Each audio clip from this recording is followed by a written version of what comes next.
সর্বোচ্চ আমাদের 1 লক্ষ টাকা জরিমানার বিধান আছে। পাশে রমজানে কি 1000 করে দিবেন? না না, 800 টাকা কিন্তু স্যার রাখতে হবে, নাহলে আমাদের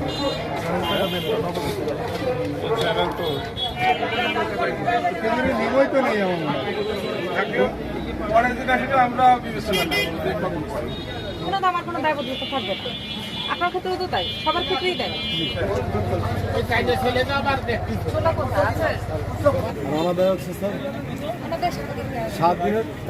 আমরা জানি যে প্রতি বছরই রমজান আসলে দ্রব্যমূল্যের মূল্যটা অনেক বেড়ে যায়, সাধারণ মানুষের সাধ্যের নাগালে বাইরে চলে যায়। এটা যাতে না হয়, সবাই যাতে ন্যায্য মূল্যে সব দোকান থেকে কেনাকাটা করতে পারে, তাই আমরা আজকে অভিযানটা করেছি।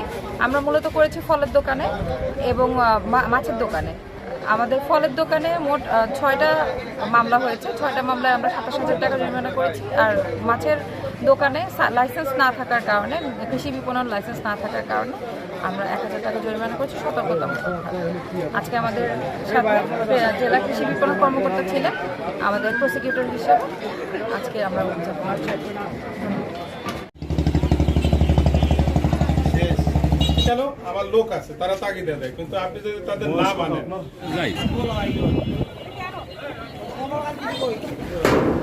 লাইসেন্স না থাকলে তো